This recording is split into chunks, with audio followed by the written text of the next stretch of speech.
In this section, I want to tell you a little bit about the scientists who discovered things like antibiotics and vaccines to help us treat disease and prevent them. We've talked already a lot about the idea that prior to the introduction of antibiotics, cures for diseases that are caused by microorganisms, so cures for infections, were not great. In fact, many people who got infections actually died of them. These weren't minor things. In fact, during World War I, more soldiers died of infection than actually died of their wounds. And I liked this picture of the Band-Aids because the idea of what you could do prior to antibiotics to treat infection was basically put a Band-Aid on a bullet hole.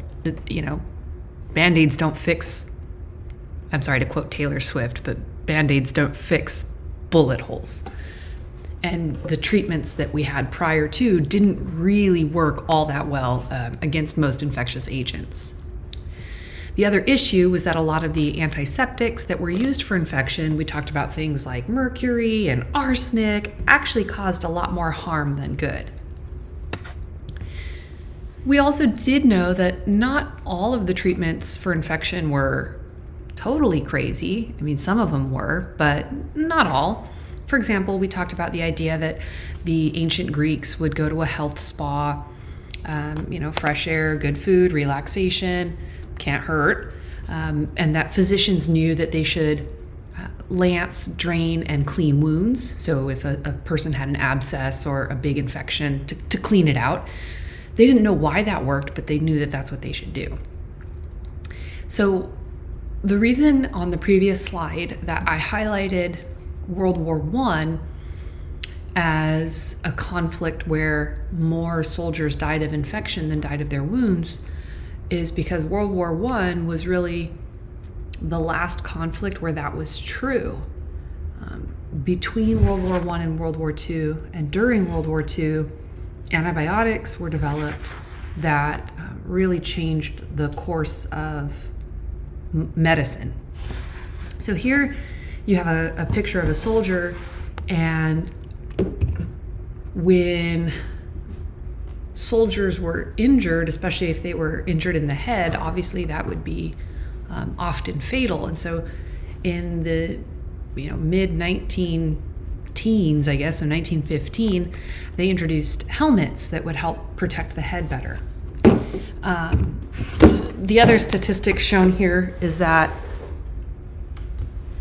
there were very few wounds recorded to the torso, and that's because you really, at the time, only recorded the wounds to the living soldiers. The majority of soldiers wounded in the torso died. There are so many giant blood vessels and vital organs in the torso that those wounds were most often fatal.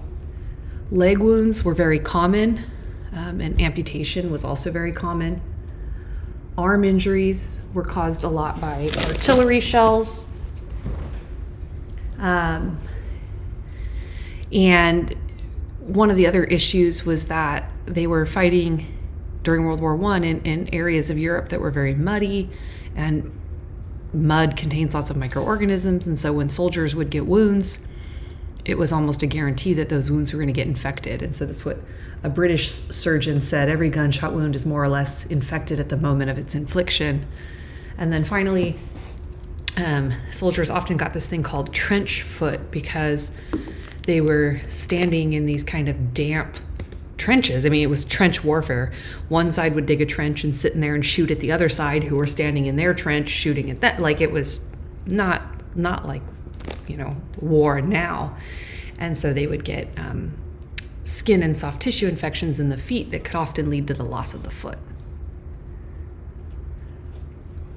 The major antibiotic that we talk about as being really the fantastic antibiotic and the first real,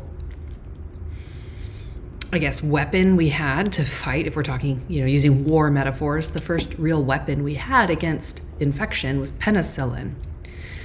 So we've talked previously about the idea that healers had been using mold as a treatment. So moldy bread, they would put moldy bread on wounds, because for some reason that sometimes helped.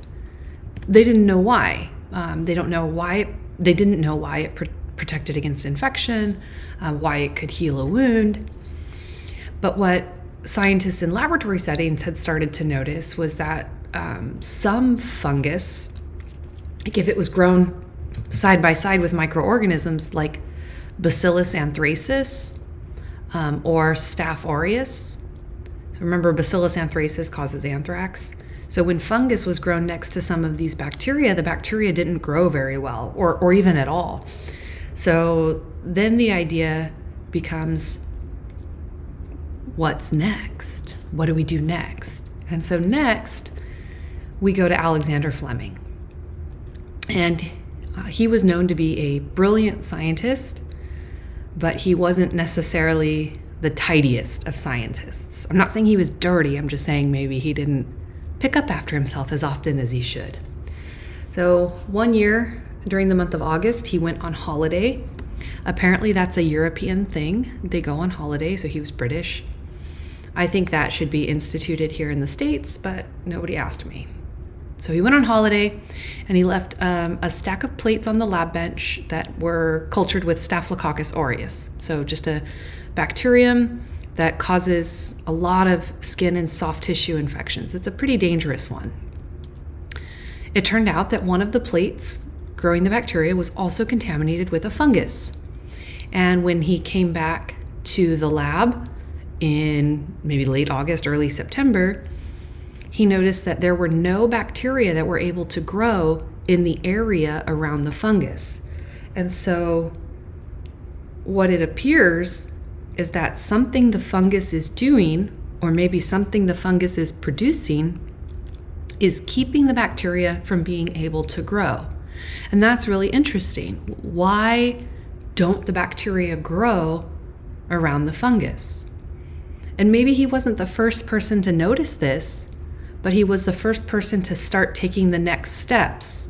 So what he did was he grew the mold by itself to make sure that it is something that produces the compound or that does the action that kills the bacteria. So he grew the mold up by itself, and he found that the mold belonged to the genus Penicillium. So that's just the type of mold that it was.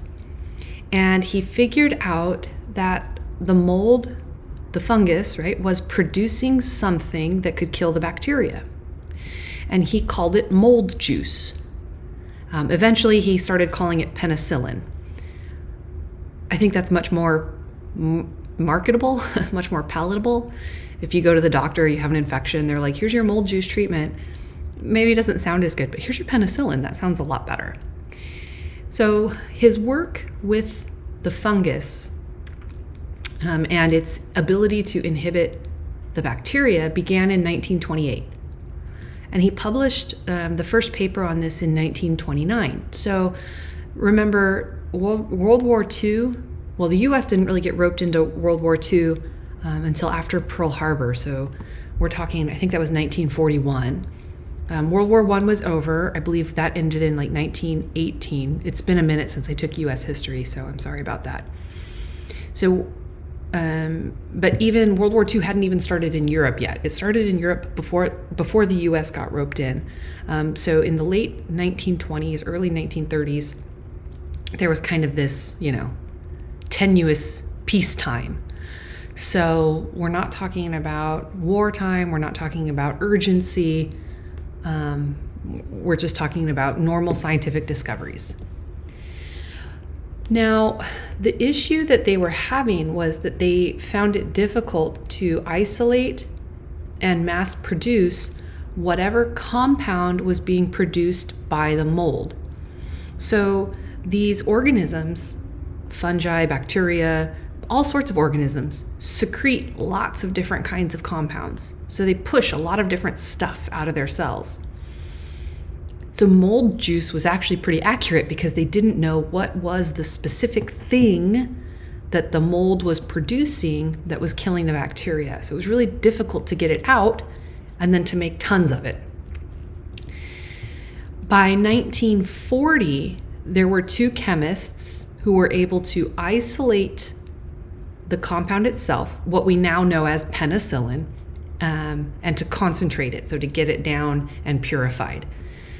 Now, look at the timeline, 1940. At this point, World War II in Europe has already started. Mass production of the compound began after December 7th, 1941. So why do I specifically include that date? Because that is the day that the Japanese bombed Pearl Harbor. So that's when the US was like, oh, now we probably should get involved in this conflict. By D-Day in 1944, there was enough penicillin to treat all wounded Allied forces. So there's kind of this idea that the Allied forces, which would basically be everybody except Germany, Italy, and Japan, were able to treat their soldiers' infections, get their soldiers back on the battlefield, to help continue to fight better than the Axis forces. So these are some of the posters, propaganda posters that came out during World War II. Thanks to penicillin, he'll come home, so the wounded soldiers getting antibiotics. Race against death, the faster this building is completed, the quicker our wounded men get penicillin. So the idea of people who were still in the US or still in, whatever country they were in would help the war effort by producing more penicillin. Penicillin saves soldiers' lives. Men who might have died will live if you give it everything you've got. One of the other issues that would happen with soldiers who were abroad is that they tended to recreate in maybe a way that wasn't the most proper. There was a lot of visiting of prostitutes and things like that. So penicillin could also cure gonorrhea. See your doctor today. And this is what it looks like when you actually grow it on a plate. So this is the bacterium that's streaked on the plate. And then this is the penicillium, the mold colony. And you see that around the mold, none of the bacteria could grow, even though they're supposed to. So something that this mold is producing, which we now know is penicillin, kills the bacteria here and prevents them from growing. So the antibiotic itself, penicillin, is effective against a lot of gram-positive bacteria. And that has to do with the anatomy of the cell. But the important thing to know is that a lot of wound infections, things like Staphylococcus and Streptococcus, are caused by gram-positive bacteria. So Staphylococcus is gram-positive, Streptococcus is gram-positive, Bacillus anthracis is gram-positive. So it worked against a lot of those. It also worked really well against gonorrhea, which technically is gram-negative. And I didn't include it on here, but it worked against syphilis as well. It still works against syphilis, which is also gram-negative. So it works against some of the sexually transmitted infections and a lot of the skin and soft tissue infections. Specifically, it works by disrupting the synthesis of a molecule called peptidoglycan. And I don't care if you remember the name peptidoglycan, but what I would like you to remember is that peptidoglycan is the cell wall. So most bacteria have a cell wall, and they need it. If they can't make their cell wall, they die. It's like a plant. Plants have cell walls too. And if a plant doesn't have a cell wall, it dies. So if a bacteria doesn't have a cell wall, it dies. This drug prevents the cell wall from being made, which kills the bacteria. Now, you might remember when we talked about pre-antibiotics, we talked about the scientist Paul Ehrlich, who was searching for the magic bullet, a drug that would kill bacteria but not hurt the human. And our cells don't have a cell wall. Our cells are all squishy, no cell wall. So because we don't make a cell wall, this drug shouldn't hurt us. We don't make it. Why would it hurt us? And for the most part, that's actually true. Cell wall inhibiting drugs don't usually hurt the patient themselves. Now, there are some people who have an allergy to penicillin, but that's different. An allergic response is different from the cells being killed. Now, what Fleming worried about was this principle of what he called antimicrobial resistance. And we will talk about that in a couple of sections from now.